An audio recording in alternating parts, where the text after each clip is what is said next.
he knew he wanted to be a police officer. Yeah, in that essay, he said, ever since I was a small boy, I wanted to be a police officer. Went on to say that he would give himself 110%. He was a great team player, easy to get along with. Those were in his own words in that essay, and echoed by Selma Police Chief Rudy Alcaraz, who said, even got a laugh at a moment, saying that, you know, his colleagues would joke about him bringing a sleeping bag to work because that's how dedicated he was to his community, that he was first to sign up for extra shifts and got along really well with everyone. I mean, the big takeaway, I think, from this service is that Gonzalo Carrasco Jr. is somebody that you'd want to be friends with. He just sounded like just such a great guy. Yeah, and we want to also bring in here our special guest, Lieutenant Brent Stalker with the Fresno Sheriff's Department, whose partner was killed in the line of duty back in 2001. Lieutenant, what can we expect now as the funeral service wraps up and they're headed now to the cemetery?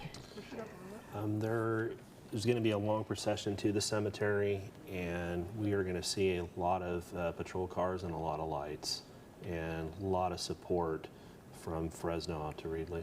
Yeah, this procession is going to be about, about 25 miles. The procession will head south on M Street, north on Highway 41, then down 180. You lost your partner, just 26 years old, shot and killed. For those that were not with us earlier, I'd like for you just to share a little bit of your story, please. Back in 2001, I was involved in an incident with Deputy Eric Tellen, and we responded to a house up in the Dunlap area for a suspicious person. And after investigating it for a while, we realized that there was a good possibility that there was a subject that we were looking for in a home up there in Dunlap. Eric and I entered the house, and shortly after we entered the house, there was a suspect that was waiting behind a stove with a shotgun, and unfortunately shot at us and shot Eric, and I was barely missed during that incident. So, you know, it was 21 years ago, but for me it was like it was yesterday. I don't forget that, and you know, I think about Eric often, and I know our department does, and you know, just like Officer Carrasco, I don't want his memory ever forgotten, and same with Eric, I don't ever want his memory forgotten. And so I just appreciate seeing, you know, the support and, you know, everybody that's coming together, because, you know, that was important to me and it was important to our department during my incident. So I'm happy to see this. And you talked to about how hard this is on a department like the Selma Police Department, because they are a relatively small department. So that means that all the officers would know one another. Yeah, this is heartbreaking for me, and you know, just like any incident, but when you have it in a small police department like Selma, they all work together, you know, and you know everybody's family, and you know, you're going on multiple calls together. And so when something like this happens for me, I mean, it's heartbreaking. It's heartbreaking, and I just I feel really bad, and for them and the struggles that they're going to have, and it's tough. And so these are two small towns. You know, Reedley, Officer Carrasco's hometown, about 25,000 people, same size for Selma. I believe, and correct me if I'm wrong, Catherine, the police chief mentioned a couple of weeks ago, I think his force is 39 police officers. So yeah, you mentioned just how do you move forward? And I'm interested in your reaction, Lieutenant, because I was watching you about as much as I was watching the service for your reaction. Your thoughts on what you heard today from Selma Police Chief Rudy Alcaraz, obviously extremely emotional. He spoke directly to the family, but then he spoke directly to his force as well. Yeah, I really appreciated what he said, and because it's absolutely the truth. And you know, he's the leader of that department, being the chief, and he knows firsthand how bad his department's hurting. And I just really appreciated what he said, and I just think his words brought a lot of comfort to his officers and all the other officers that are, you know, were in attendance today. And we do have some live images from the cemetery in Reedley. Officer Carrasco will be laid to rest at Reedley Cemetery. We can take a look at the scene there. And once again, the procession from Selland Arena in downtown Fresno will make its way down Highway 99 to Reedley Cemetery. and where Officer Carrasco will be laid to rest. There will be a service, graveside service. Again, we will be at a distance from that, but they will have a committal service there. There will also be an honor guard, the rifle salute, taps, the folding and presentation of the flag, also a dove release, and a flyover.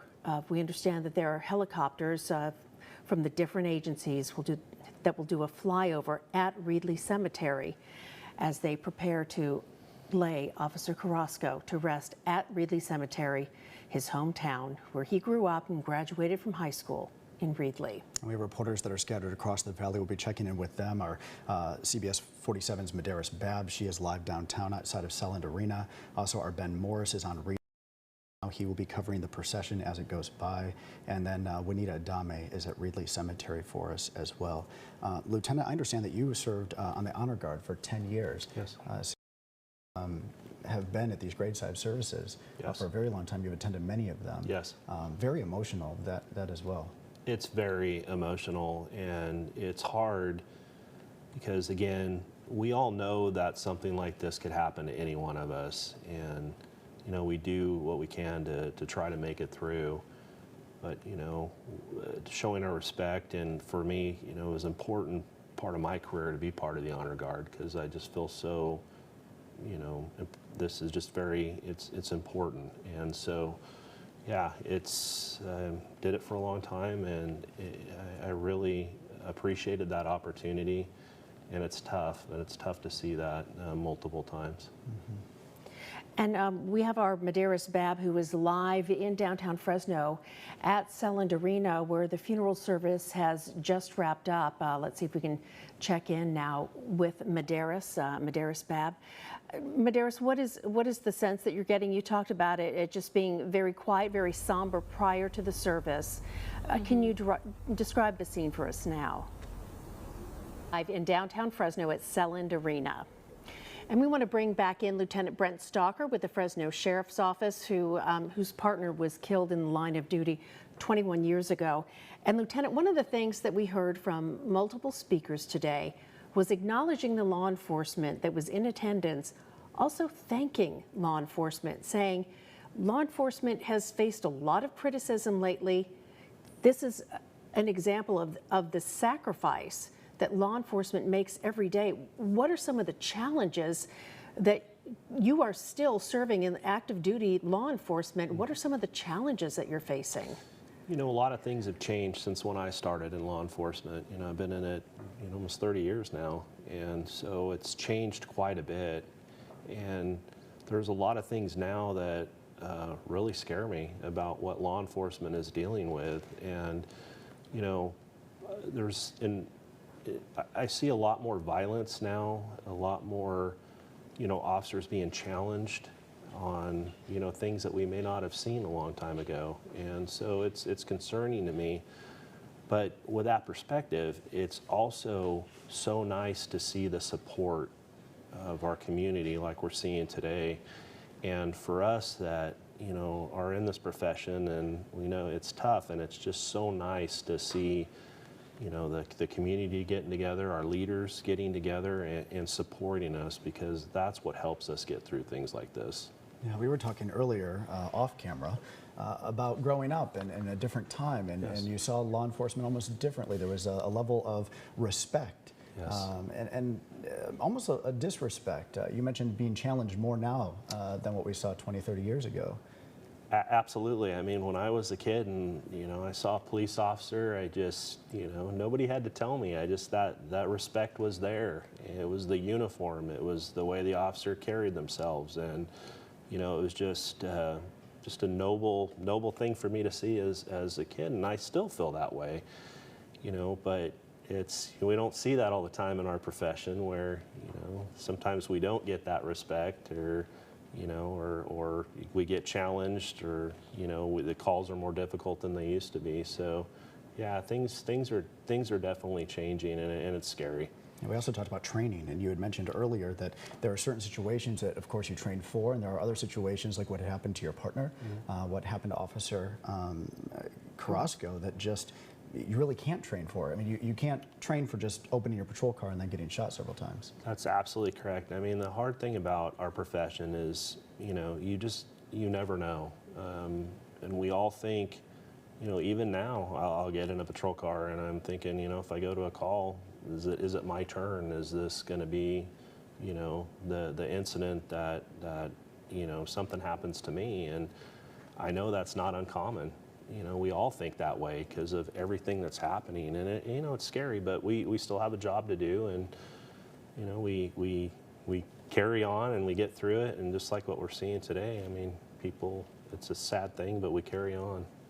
And one thing, there's some information that came out from the National Fraternal Order of Police that said as of midnight on January 31st, the day that Officer Carrasco was killed, 34 officers had been shot in the line of duty so far this year. That's just in the first month of the year. More officers than days of the year, 34 by January 31st. And of those officers who were shot, 3 were killed by gunfire, including Officer Carrasco. And they said that is up 25% from the year before. And how do you get in your patrol car then day after day knowing that the violence against officers and deputies is increasing? It's tough. It's hard, and one of things that we talk a lot about is recruitment. We want, especially somebody like myself, I want good officers on the streets. I want, just like, somebody else wants their family protected, so do I. And I want that good officer that, that I rely on showing up to my house. And so with that in mind, recruitment is tough now, because when you have statistics like you just brought up and so many officers that are being killed, it's hard to convince people to go into this profession. And for me, that's another thing that scares me, because I want good people in this profession, and we need that. And so I'm hoping that, again, we get through it, but we need to keep good officers in this profession. Because that's a reminder too that Officer Carrasco's death started with somebody calling police to say, there's a suspicious guy in my yard. Will somebody send help? And Officer Carrasco was the one who answered that call for help. Just like we were talking earlier, you go, you do your job, you answer the call, and you can do everything absolutely right, yet still get killed. And that's the scary thing. And, what we were talking earlier, we train for these type of things, and we train for the suspicious person. We try to think of everything possible that could happen on a call and try to get ahead of it. And sometimes it's not enough. Sometimes it's not enough. Having lived this nightmare, what is your message for other Selma police officers? Well, it bothers me because I know they're going to be hurting for a long time. And it's something that I know from experience, you never forget. You never forget. And, I experience things from time to time that, again, even after 21 years, it hits me hard. And, as time goes by, you're able to cope a little bit more, but you just never forget. And it's just really hard for me because I know that these officers are going to be hurting for a long time. Has that changed how you approach a situation? For instance, if you're called on a burglary, has that changed the way that you approach doing your job, having gone through what you experienced? For me, no.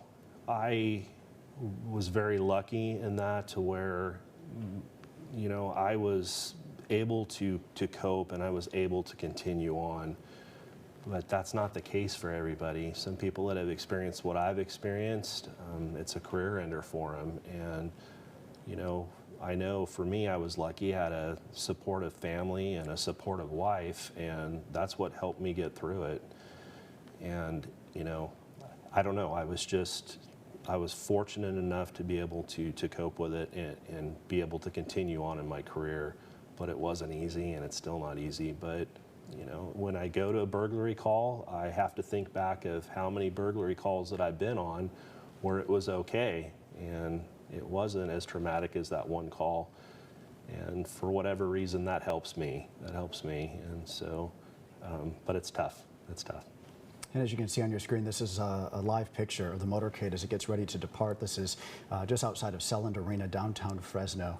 It'll be about a 25-minute procession that will head south on M Street, north on Highway 41, east on Highway 180, and then travel down Reed Avenue to Reedley Ceremony. The procession expected to arrive at Reedley Cemetery at 1 p.m. Our Ben Morris is along the procession route. Our Juanita Adame is at the cemetery. One thing that I wrote down and circled several times was why. It's something that Congressman Jim Costa said several times when he spoke today, followed up by Selma Police Chief Rudy Alcarez.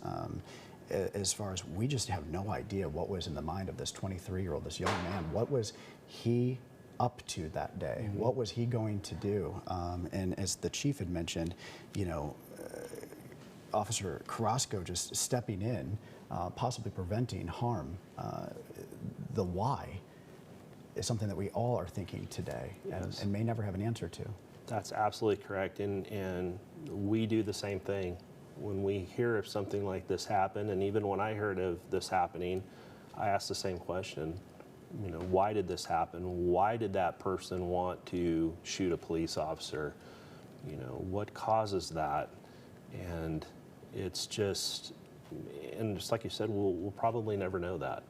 And it's hard for us. It's hard for us because, you know, our natural instinct is to get that question answered, and we probably won't.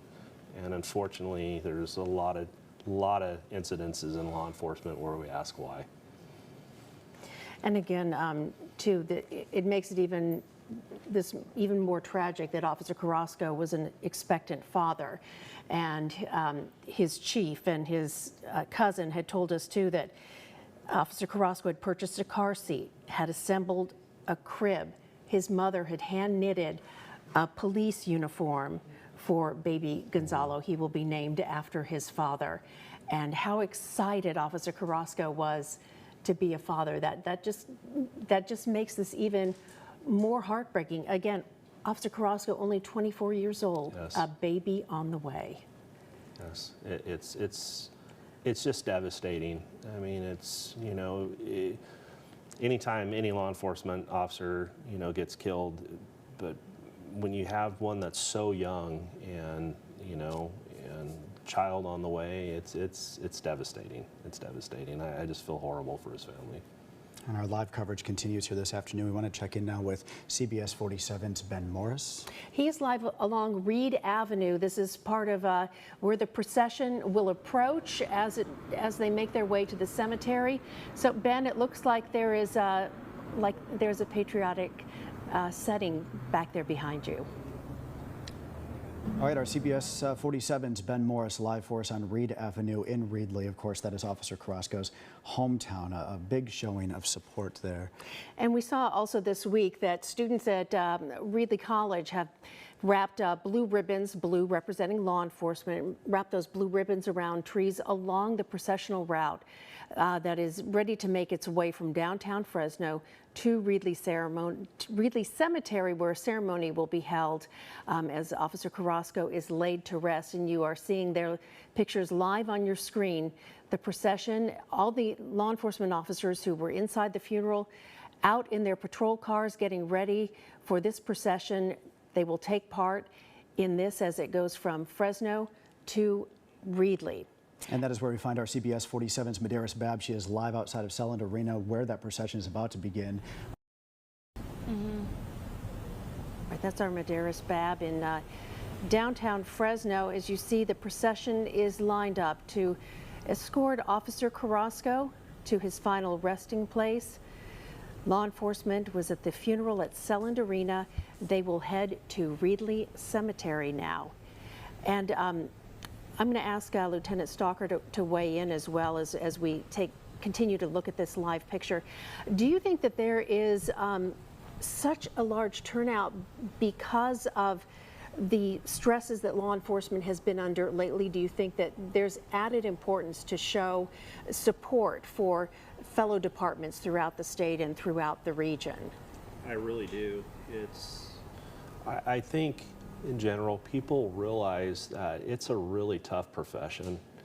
And it's just like, you know, what Sheriff Zanoni was talking about. You know, we all have families, and we get up just like everybody else does. And, you know, yet we go to these calls day after day, and you just never know if that's going to be the last one that you're going to handle. And so I think when I see things like this, people in general, they know that, and I certainly appreciate that. And so when I see the support like we're seeing today, it's just fantastic. It just makes it easier for the rest of us to continue on in our job, and we see this type of support.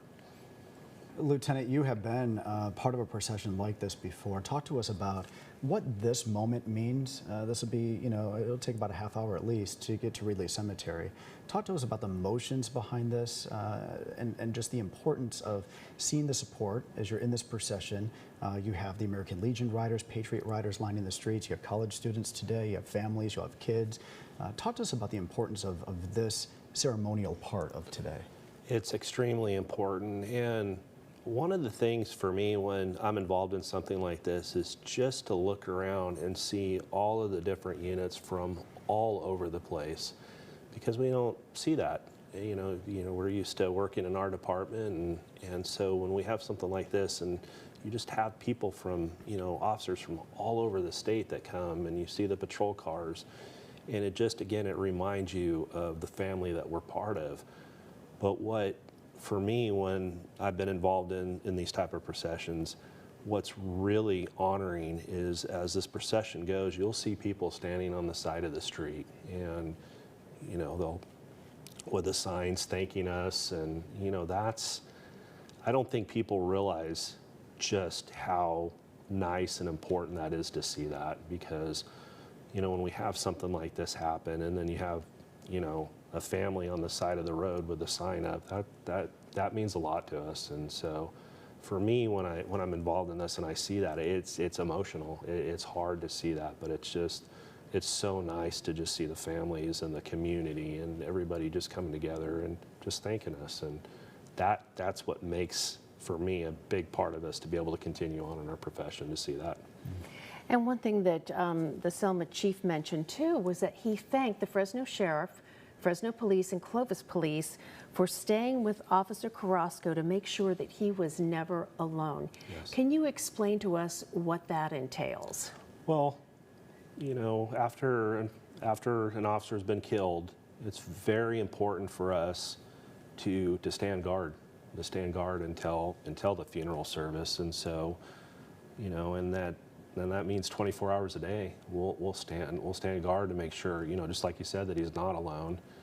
And, you know, hearing the different departments that are willing to step up and do that, and it's just, again, it's just an honor. It's an honor to be able to do that, and it's an honor for our profession to see that. So, you know, to have all those agencies come together and stand guard next to him, it's really a neat thing to see. And so that means that there will be a patrol car or an officer stationed, I think, first at the coroner's office. Yes, while the autopsy was completed, and then at the mortuary as well, standing guard, a patrol car there, an officer there, to make sure that Officer Carrasco is not alone. That's correct. That's something that is very important for us, and, you know, it's just something that we know when this happens, that it's something that we want to do and make sure that it gets taken care of. And, you know, and a lot of people step up to help on that. So yeah, and again, just like what he said, we don't ever want him to be alone. Out of the cemetery in Reedley. Juanita, thank you so much. And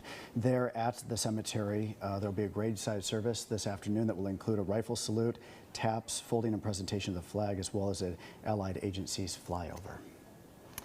All right, and we spoke with our Ben Morris along the parade route, Juanita Adame there at the cemetery, Medeiros Bab at Selland Arena in downtown Fresno. And one of the things we've been talking about today as well is the violence that's been directed towards officers. And we also have some statistics as well that we've been talking with Lieutenant Stalker about the number of officers who have lost their lives in the line of duty. And we mentioned that so far this year, there have been 34 shootings of officers. And take a look at the statistics, and you can see how these assaults have escalated over the years. In 2016, 181 officers killed in the country. 2017, 185. 184 in 2018. And then as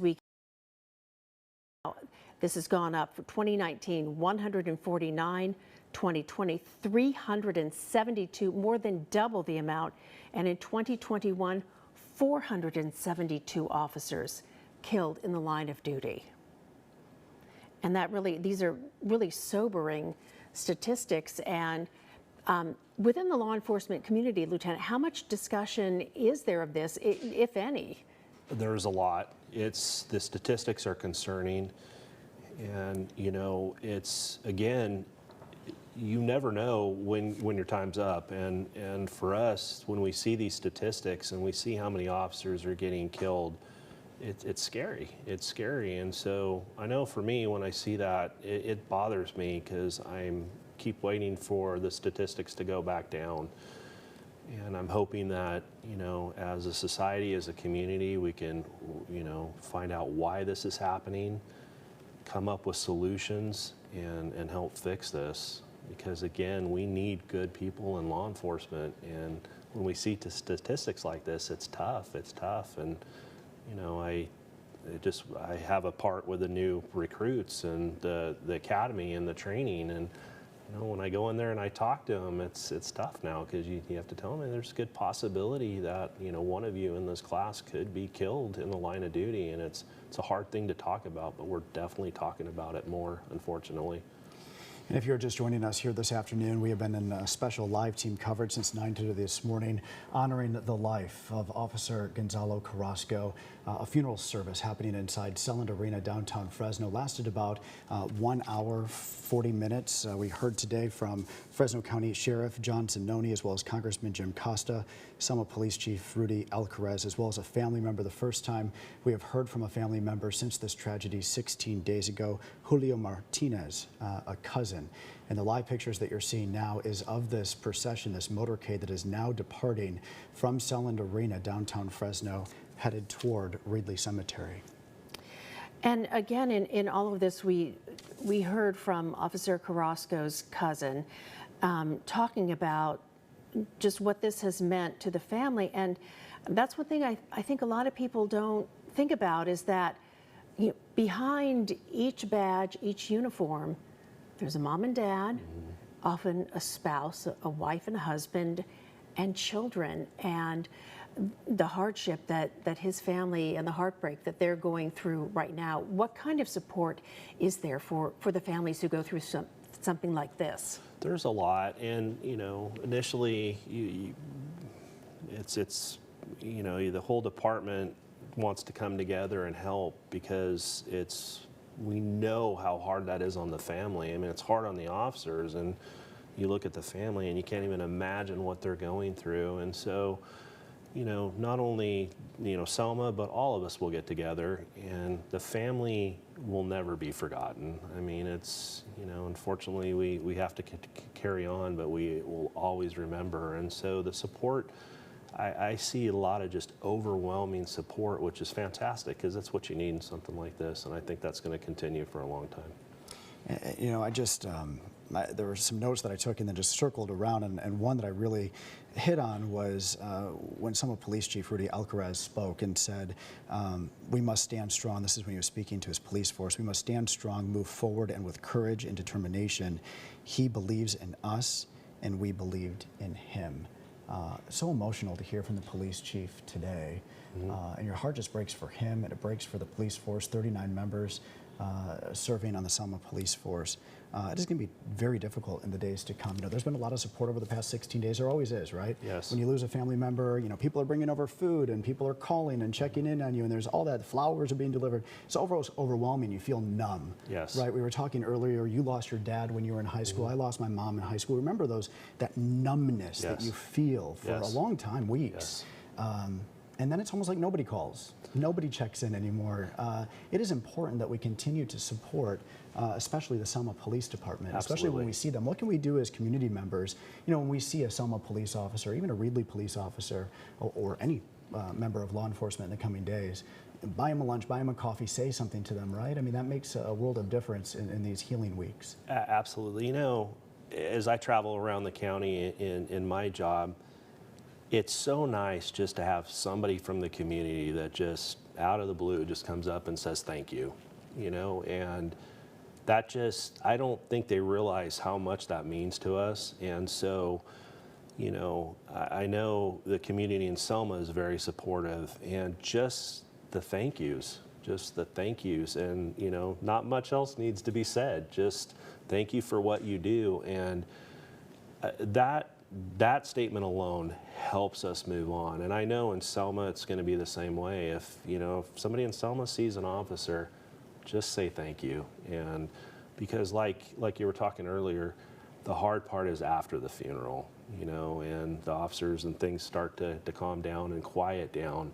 And unfortunately, I know that too well. That's when the thoughts start moving, and the emotions, they get stronger, and it's hard, and that's a really hard time for officers. So again, I just ask the community to just say thank you. Yeah, boy, at this point, haven't they really shown up? I mean, there have been so many vigils. Yeah. I thought it was so heartwarming. All the kids that have come forward. We saw those hundreds and hundreds of hearts that were made for the Selma Police Department, the kids at the elementary school. There was a young man earlier this week that we featured that drew a picture, two of them, of Officer Carrasco, one to give to the police chief, the other to give to the family. Yes. It's the innocence of children, the innocence of children, right? In situations like this, the love, the compassion that comes from kids. And, Most Reverend Joseph V. Brennan today saying, think of all the little boys, all the little girls out there dreaming right now of a life in public service, dreaming of becoming a police officer or another first responder. We don't want situations like this to squash the hopes and dreams of our young people who really want to lead a life of service like Officer Carrasco did. Absolutely. And, I personally, I want to thank those teachers for showing, that support to us and showing that type of leadership, because so many negative things are being said about law enforcement now. And, we read it and we see it and we hear, the negativity, and it's hard for us, and it makes it harder when things like this happen. So when I see stories where, a teacher or their class, have just, done thank you notes, and it's just, I'm so appreciative of that, and I know the law enforcement community is, because again, I'm thankful that we have that support, and it's a, even though this is a negative thing, it's a positive thing to see these young children coming together and making the cards, and it's just little gestures like that help us continue on in our profession. So again, I thank the teachers and I thank the students for doing that. And we have some information too, just to focus in on the Selma Police Department itself. This is their first officer killed in the line of duty in the history of the department that goes back to the late 1800s. It was founded in 1893. This is their first officer killed in the line of duty. The budget is just over $7 million a year for Selma Police. That funds 39 sworn officers and 20 civilian employees. And the most common kind of crime that they respond to, property crime, mostly due to the fact that they have a lot of commercial businesses along the Highway 99 corridor in Selma that runs through the city. The Selma Police Department also has a mutual aid agreement with the Fresno County Sheriff's Office. And when Officer Carrasco was killed, the Sheriff's Office also responded to the scene to help assist as well. And we heard the chief thank the Fresno Sheriff's Office for taking over the shifts and patrolling Selma so that the Selma officers could grieve immediately following Officer Carrasco's death. Yes. And, when we hear those calls come out, and with our Selma substation being so close to right on the outskirts of Selma there, all the deputies, it doesn't matter where that call's coming from, we're going. And, a lot of us were very close. We're very close to that scene. And so, everybody's going to get there, everybody's going to do what they can, and even after, like what you see with the Sheriff's Office, I mean, I'm so proud to be part of a department that steps in and helps like that, and because Selma needs time to grieve, and for us to step in, and the deputies that are putting in the time to do that, it's beyond what we normally do, and I'm proud of our department for that. We continue to look at these live images as this motorcade continues to depart downtown Fresno outside of Selland Arena. It's going to take a moment to find the end of this procession. It began, I don't know, maybe nearly 10 minutes ago, I'd say, at this point, getting onto the highway. 5-mile drive, and we, as Medeiros had mentioned, the farthest that she saw as far as support goes, Reno, Nevada. And you would imagine much of the state is well represented today during this funeral service that lasted about an hour 40 minutes, starting at 10 o'clock and ending around 11:40. She mentioned that she saw patrol cars from the Bay Area, Southern California, Reno, Nevada, as you mentioned, and even as far away as Idaho. In addition to lots of representation from law enforcement here within the Valley and Fresno County. And you look at that line of cars, that there are just red and blue lights for as far as the eye can see there. It looked like there was seating for about 2,000 law enforcement representatives within Selland Arena, 4,000 seats reserved for the general public. And we saw that almost all of those seats for law enforcement were filled.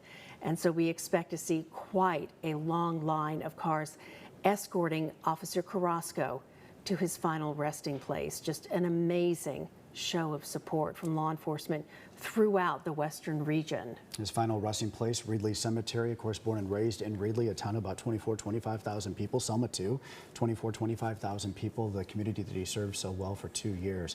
At the graveside service this afternoon, there will be a rifle salute, taps, folding, and presentation of the flag, of course, given to the family, as well as a allied agency flyover. And then between downtown Fresno all the way to Reedley, you have folks that are lining the streets, waving American flags. You have college students from Reedley College, the American Legion Riders are there. They said some 2,000 in the state of California, many of them well represented today along this procession route of about 25 miles that will head down M Street to north on Highway 41, of course on the highway already, east of Highway 180. We have a camera there, so when we get to Highway 180, we'll take a shot there so to show you as they travel down Reed Avenue, where our Ben Morris is standing by, and then to eventually Reedley Cemetery, where our Juanita Adame is.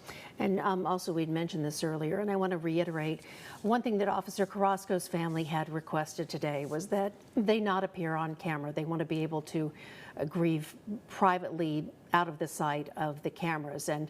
And so we will not be showing them honoring their wishes today, but they are surrounded by not only their friends and family, but the law enforcement community from around the Valley and around the western U.S.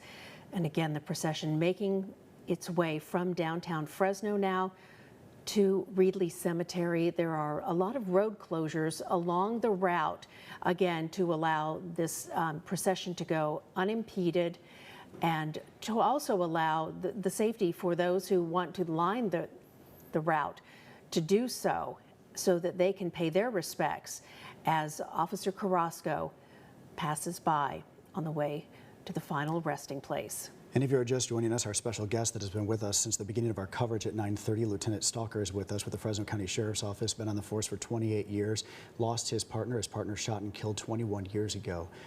Lieutenant, talk to me a little bit about those 21 years and how you were able to process such a loss and be able to continue your career. It's been tough. For me, I don't talk about it very often, and we all cope differently and all react to trauma, but that was such a traumatic thing for me to go through. And, to lose somebody like Eric, I had spent 2 days prior to the call riding around with him in the same car. We were working a fire up in Dunlap, and, when you're riding with somebody in the car, we were working 12-hour shifts, and you learn quite a bit about somebody. And he was just a good man, and listening to, him about how important his family was, and, all of his intentions and what he wanted to do.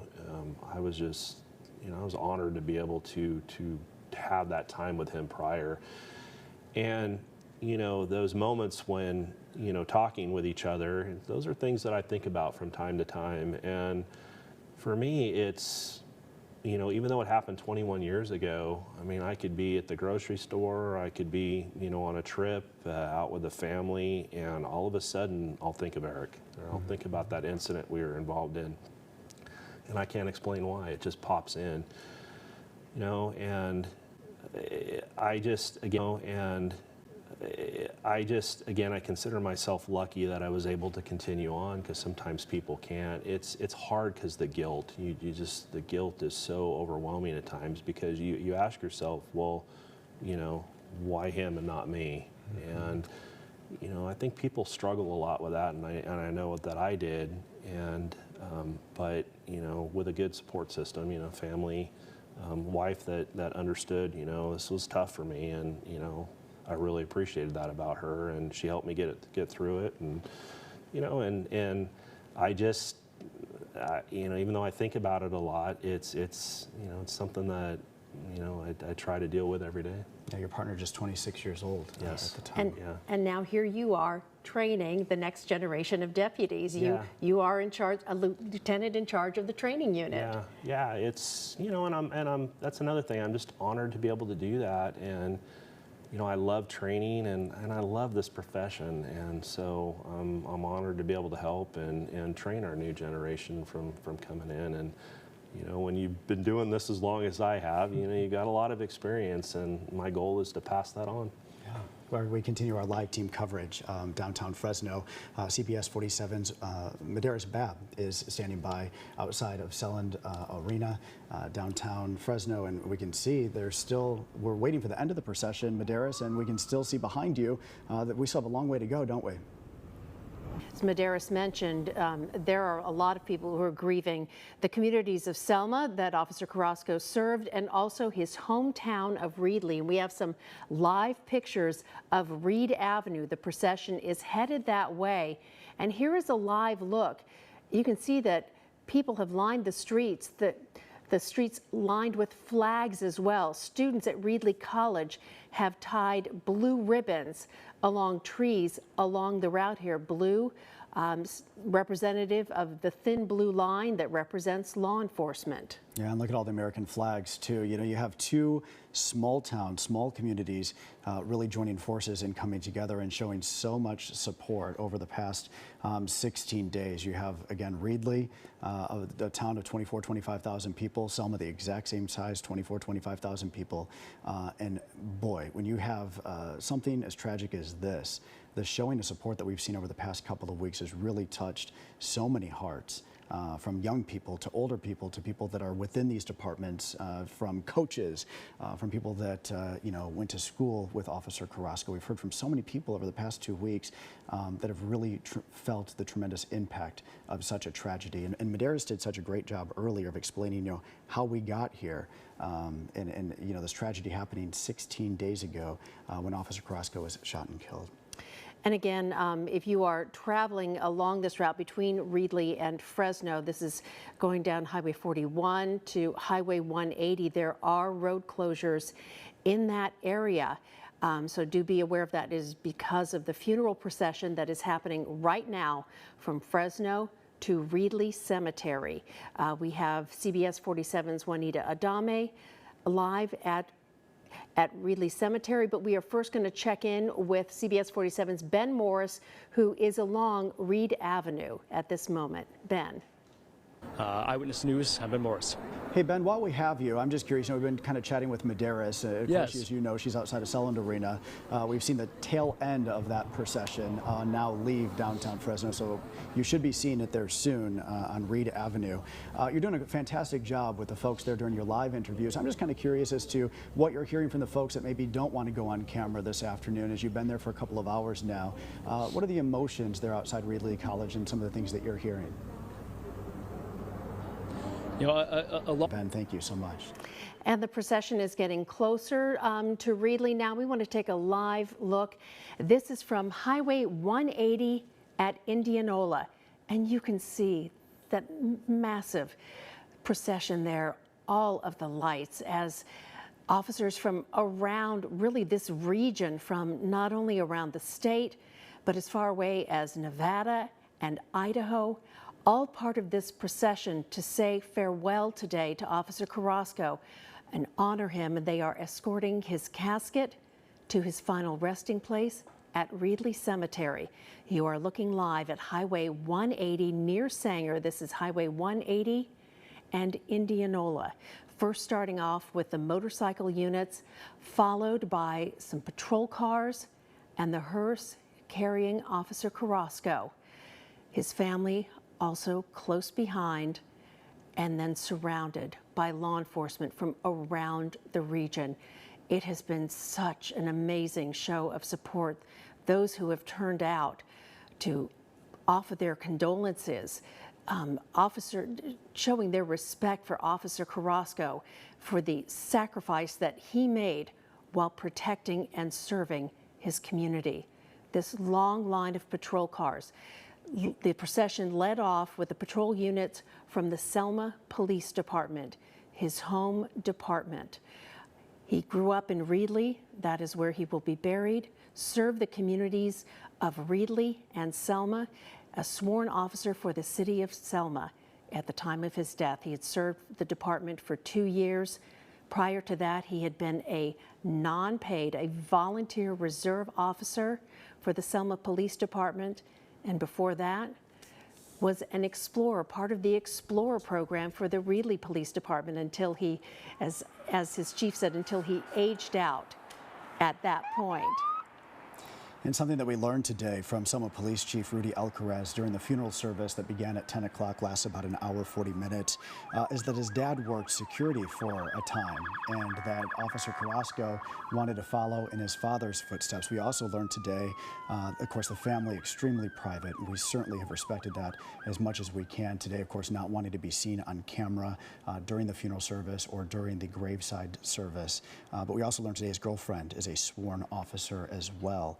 Selma Police Chief Rudy Alcaraz mentioning that today. Lieutenant, I must note, when we went to Ben Morris for his live shot, you leaned into me and Catherine and said, wow, the showing of support. We got to think, I mean, it is going on 1 o'clock in the afternoon on a Thursday. Kids are in school. You see the students, of course, from Reedley College that are out paying their respects. But you were really surprised by how many folks have gathered during a weekday. Many people, of course, are at work. If this was a Saturday, my gosh, I mean, the lines would be lined up along the streets. But you got to think it is a Thursday afternoon. Folks are in school and at work.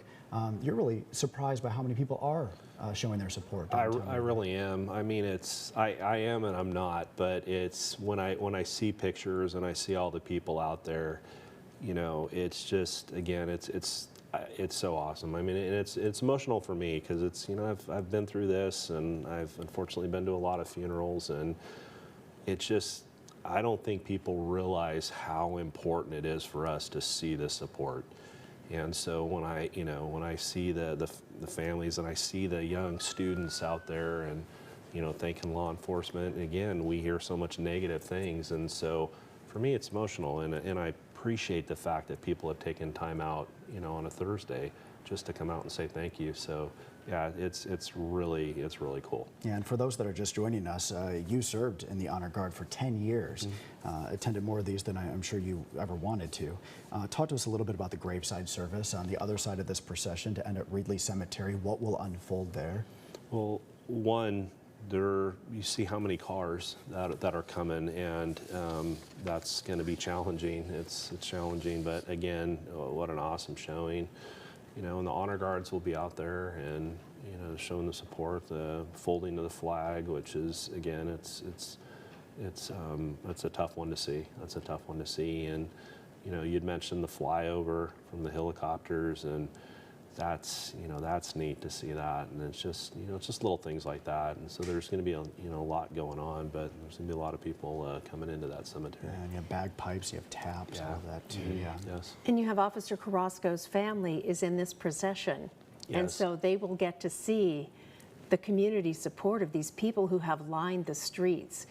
And it's really, what kind of a difference do you think does that make for them? That, for me, it's the hardest part. It's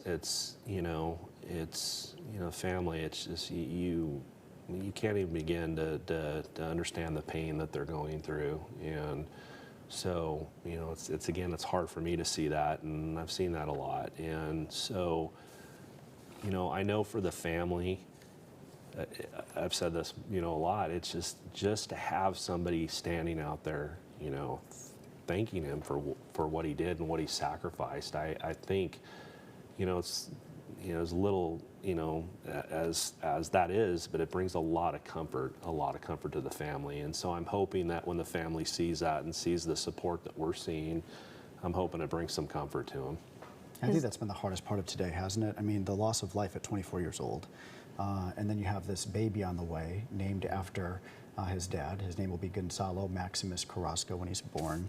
You know, the police chief, Selma police chief, saying today that, you know, he recently purchased a car seat, put together a crib. Grandma recently knitted a police uniform for the baby. That has really been the hardest part for me of the day, of listening to the funeral service play out, is the family and the fact that, you know, this little boy will never know his dad, through stories, of course. But my gosh, I mean, that's really just so heartbreaking for those of us that are left behind, that worked with him, that knew him, and of course the family that's closest to him. Absolutely. It's hard for me to hear. It's, you know, it's regardless of what age. I mean, he's 24, brand new father, and that's heartbreaking, and you know, it's a hard one to hear. Yeah, Reverend Joseph Brennan had us all doing that exercise where he was double your age. And did that not stand out to you too? It did. I know everybody at home, we all scary. We all did it, right? We were all counting on our fingers and trying to double our age. But he said, you know, in an exercise on the stage of life, double your age. And where are you in the stage of life? Are you more toward the beginning, the middle, or the end? Pointing out that we, you know, lost Officer Carrasco too soon at only 24. Doubling his age, of course, would put him at 48. And that's when he went into the thinking of all of the kids out there that are dreaming right now of a life of public service. But that really resonated with me too, and stood out to me was that moment where he just said, hey, double your age and see where you are on that spectrum of life. That was a big takeaway today. And I also thought it was interesting that we heard from the Selma police chief and also Officer Carrasco's cousin about how when he was a teenager, how he was so committed to being a police officer, and the fact that, as Congressman Costa said, he protected his community until his last breath. And so his cousin read from the essay that Officer Carrasco submitted when he wanted to be an explorer with Reedley Police Department, and really hearing the commitment at a young age of how much he wanted to pursue this profession and to make his community better, to improve it better than he found it, and to really protect and serve. And he did that, sacrificed his life for his community. Absolutely. And, you know, I see a lot of that where we see, you know, the young adults that are wanting to get into this profession, and again, I'm thankful for that. I'm thankful, and I'm thankful to see it. And you know, you look at him and what he represented in the person he was, and I'm thankful we have people like that in law enforcement. He's a good thing. His chief described him as a young man with a heart of gold, with a passion for serving his community, always happy, eager to learn, and was looking forward to becoming a father. And in his own words in that essay, saying, you know, ever since I was a small boy, I wanted to be a police officer. I'll give it 110% every day, he wrote in that essay, that I'm a great team player, easy to get along with. He played just about every sport. You know, we knew he played basketball and football, and then we heard today that he played soccer and volleyball. I mean, was there a sport he didn't play? He had that already, that established mentality of what it's like to be on a team, and that is so important in your line of work. 100%, you yes. have to be a team. There's no doubt this is definitely not a profession where you're by yourself, and you know, and I think that's what makes it it's just so tragic, because we're a team, and we're a family, and we answer calls together, and we go through danger together, and you know, we get shot at together, and it's just one of those things where it's just you become close, and you have those times where you learn about each other's families, and you know, you learn what's going on outside the job, and so yeah, just it makes it tough. One of the things we learned today, too, was not only we knew that Officer Carrasco, he is the son of farm workers, but the Selma chief said, too, that from 2016 until the point of his death, he was really focused on his education to become a police officer and pursued that over that course, except for a short time when he himself went to go work in the fields to support his family who needed help, and then was back to pursuing his career and reaching his ultimate goal of being a police officer. I mean, what an amazing young man. And they also, too, the chief had commended his parents for raising such a wonderful son. Absolutely. When I heard that, it goes to show the type of person he was.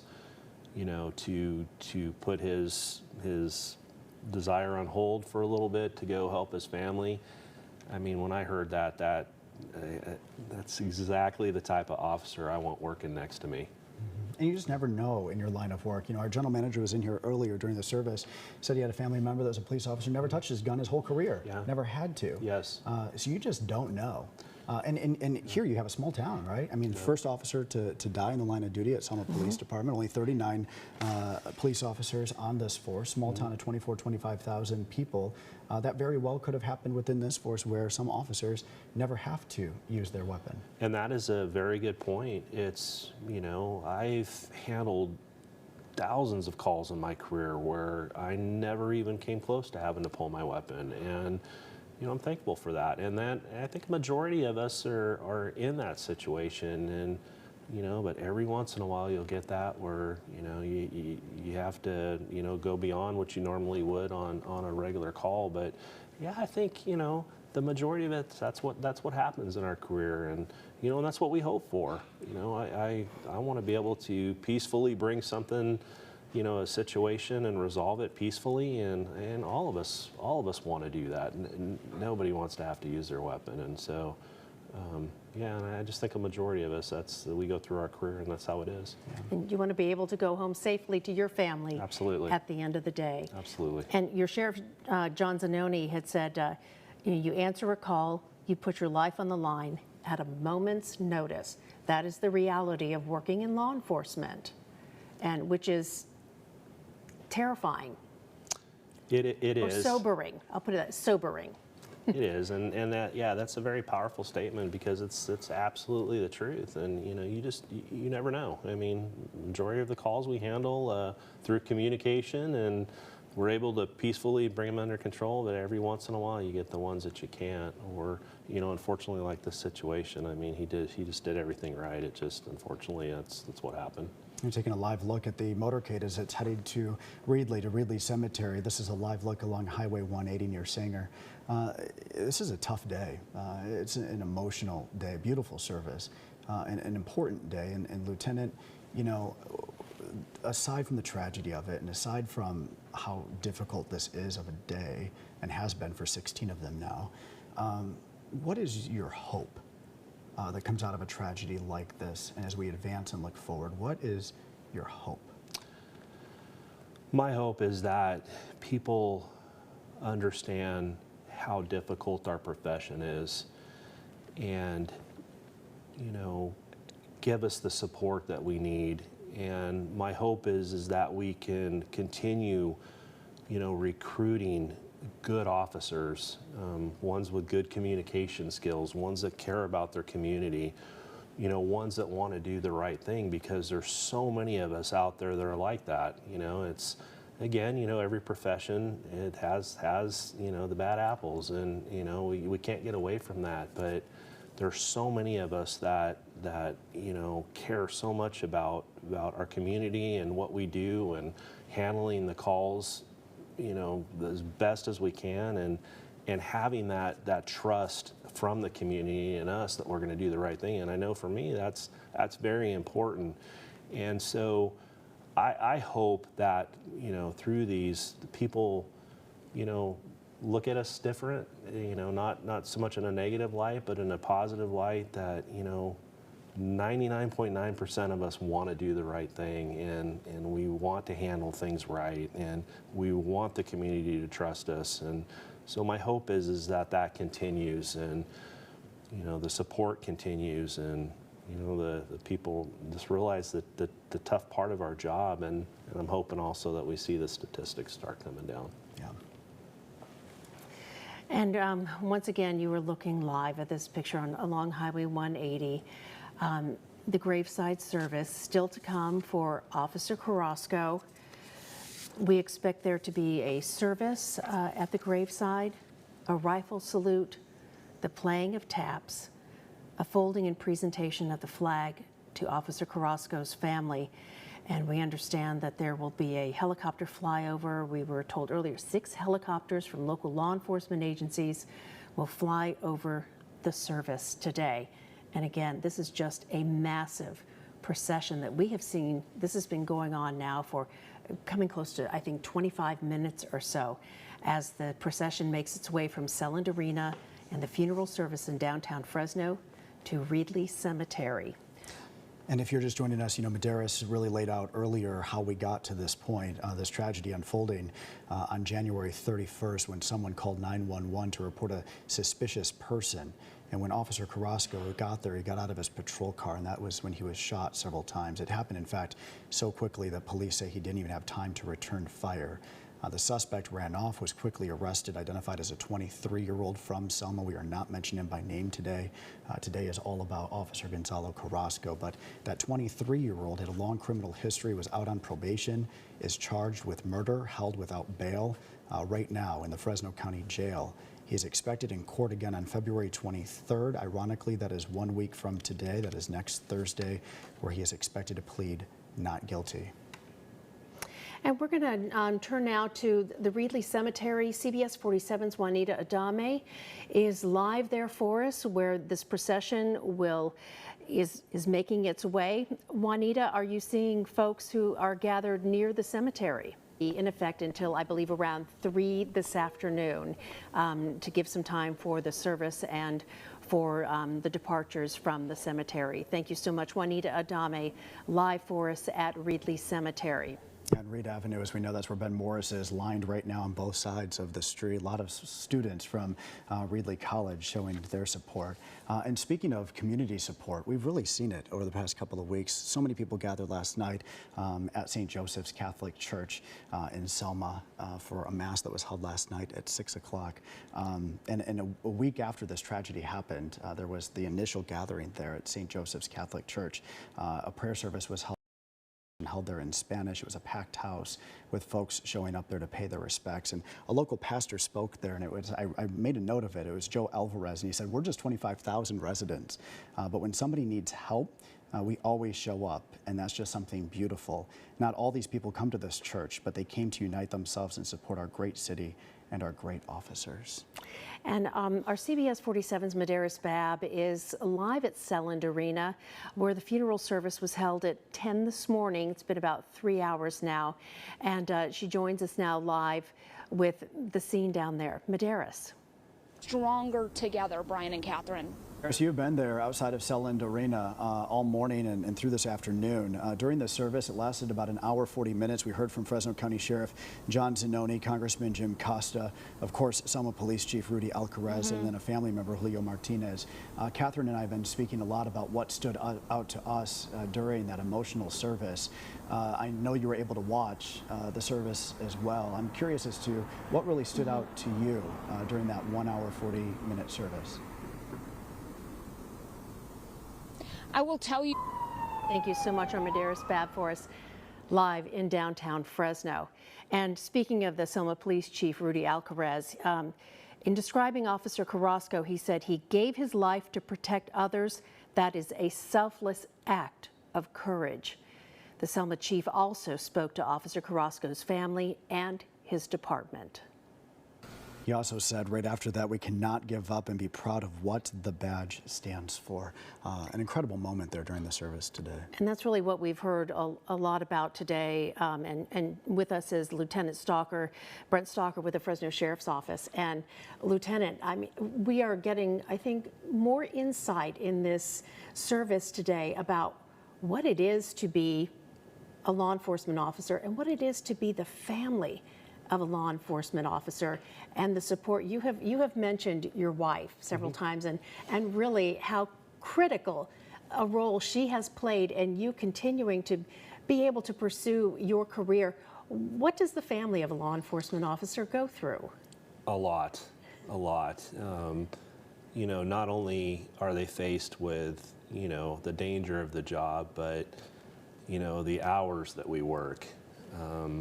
You know, I've spent many of Christmas Eves at 2 o'clock in the morning in a patrol car, and it's, you know, it's hard on the family because you're not there at important events. You know, I've missed, you know, many parties and many family events in my career, and I can tell you that the support of the family, it's absolutely essential. And for me, I've just been very thankful, and I truly believe that's why I've been so successful in my career and being able to move forward with what I've gone through. It's because of my family.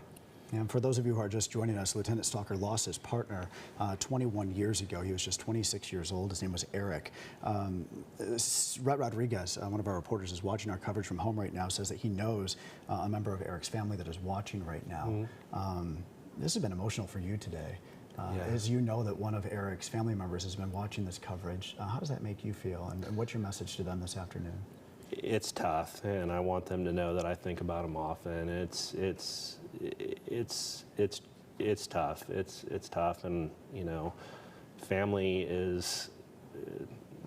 It's you know when something like this happens, it's just again how difficult it is for the family, and I know for Eric's family, it's been very, very tough, and it's hard on me. But I've heard great things, and I've heard that they're doing, you know, fantastic, and I'm just so thankful for that. And, you know, and I'm thankful for what I learned about them, you know, through Eric in the short, you know, times that I was with him prior to the incident. And, you know, I'm happy that they're doing well, because again, that's important to me. And you talked about that relationship. We know that well. Time in a car with a photographer. Yes, right? exactly. Yeah, you are a friend. Yes. You are a confidant. You are a secret counselor. keeper. Yeah. Yes. A counselor. That time that is spent, especially, I mean, in a patrol car, in a news vehicle, when you are spending 8, 9, 10, and 11 hours with somebody, you get to know them very, very, very well. That you do. That you do. And, you know, I've had, the 2 days that I was with Eric, I mean, I had conversations that I've never shared with anybody before. And, you know, and Secret it's just, keeper. yeah, Confidence. it's just, but, you know, it's things like that where from time to time I can, you know, stop and think about, you know, conversations that we had. And Eric had a very good sense of humor, and, you know, we were up working that fire, and, you know, he just kind of rolled with it. And there was times where, you know, those flames were real close to us, and, you know, and I remember he, you know, as we're driving down, he tells me, he's like, hey, let's take a picture. And I'm thinking, are you nuts? Our car's gonna catch on fire right now. But that was Eric. And I'm so thankful for that, and the fact that we took the time and, you know, jumped out with our Polaroids and took a Polaroid picture. But that's the type of person he was, and I was just honored to be able to spend 2 days with him, and I just learned a lot about him, and there's things I'll never forget. Yeah, it's nice to talk about him today, isn't it? It is, and it's just, you know, just like Officer Carrasco, I don't ever want Eric to be forgotten. Sorry. And in the time that you've been with the department and that I've lived here since 2001, several sheriff's deputies have been lost. Eric Tellen, Yes. Dennis Phelps, Joel Wallenmeyer. The Fresno Sheriff's Office really has borne the brunt of a lot of these in the line of duty deaths, and sadly, that's become something that the department has learned how to deal with now. Unfortunately, yes. You know, when our incident, you know, our department, that was new to us.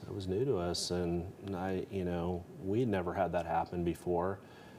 And since then, it's hard for me to look back and think, man, of all the incidents that we've had in this department, and, you know, it's just, it's troubling. It's troubling, but unfortunately, yeah, we've had a lot of experience in this, and even though it's a sad thing, it's unfortunate. But we remember the Tellin family, the Yes. Phelps family, and the Wallenmeyer family. Yeah, today.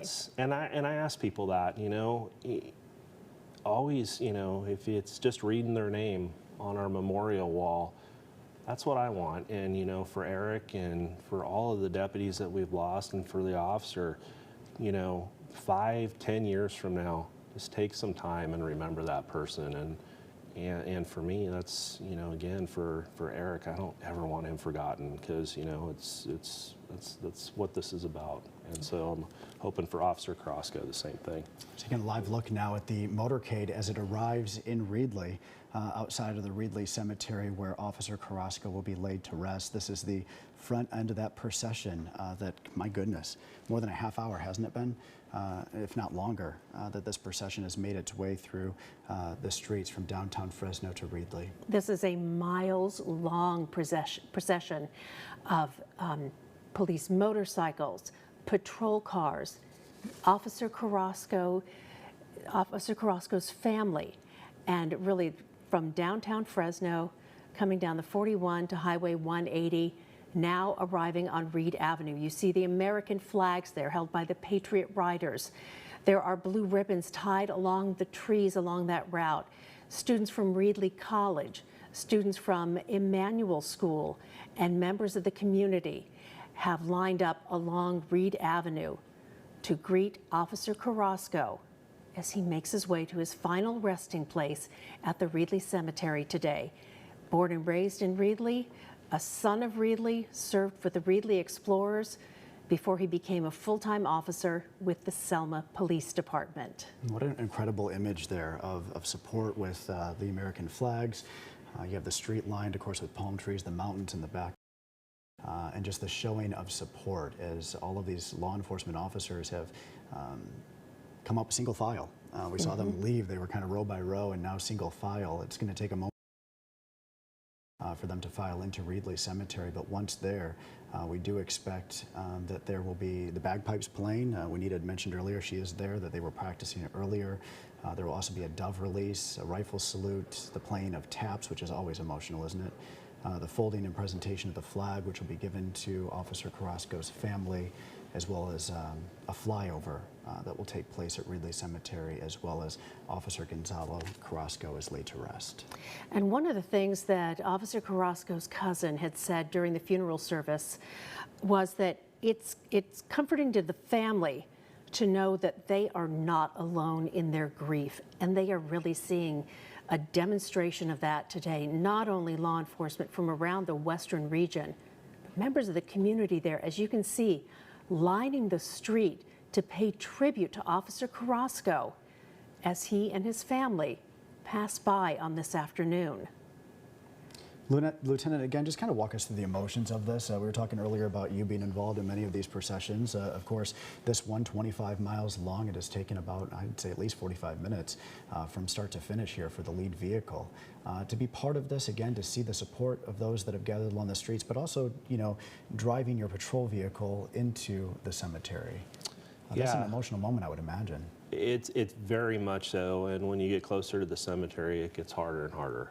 You know that the procession's coming to an end, and and that's where the emotions start up again. And as I'm watching, the screen, I'm looking at all the people that are standing by and showing support. And for me, when I'm in these type of processions and I see that's what gets me the most. Is it's a hard emotion, but it's also I'm happy to see that. And so when I see this and I'm watching this and I see all the American flags and the people standing out there, it's just, I'm thankful for that, because our profession needs that so much, and I appreciate that. And you have to think about how exhausting this would be, is for the family. This has been 16 days now. Yes. This is the 16th day.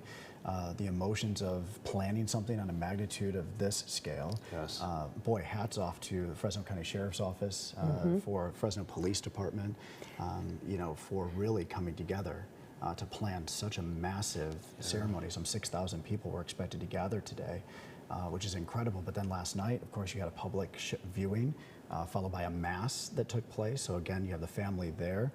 The emotions of last night, I would imagine today just absolutely exhausted. You had an hour, 40-minute service, and now a grade side service they will have to endure as well today. Yes, there's so much planning that goes into this, and I've seen that many times as well, the back end of it, and I can guarantee that this, for the last 16 days, it's been nonstop planning. It takes a lot to put all this together, so absolutely. And the procession has now arrived at Reedley Cemetery. We'll get a picture of that in just a moment, but this is Reed Avenue approaching Reedley Cemetery. This line of patrol cars showing up in tribute to honor Officer Carrasco spans miles.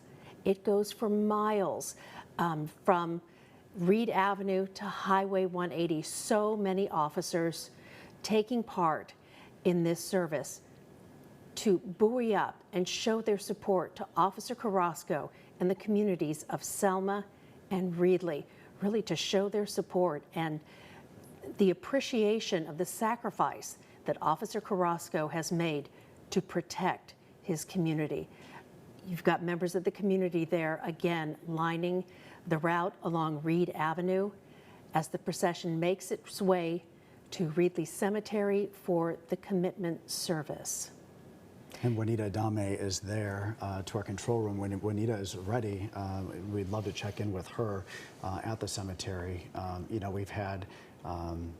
We have Ben Morris that is along the procession route. Medeiros Bab was downtown as well all day, standing by, waiting for this procession to enter the cemetery. But really, it is just a showing of just community support, and to see all those who have gathered really is special on this day. And with the funeral service led today by Bishop Joseph Brennan of the Diocese of Fresno. Parts of the service in English and in Spanish today. Officer Carrasco's family, Spanish speaking, many of those in attendance, Spanish speaking as well. But this is the vantage point from the cemetery. You see the motorcycle officers who are the head of this procession arriving. You have mounted patrol, and Lieutenant, that appears to me to be the Fresno Sheriff's mounted patrol unit in the green uniforms.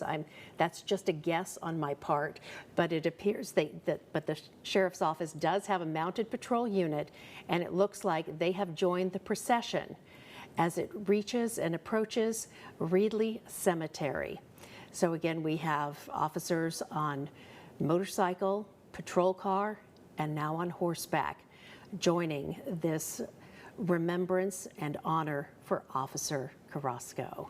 And Lieutenant, for those that are just joining us, we talked earlier about hope moving forward. We talked about, the days to come for the 39 sworn police officers within the department, the Selma Police Department.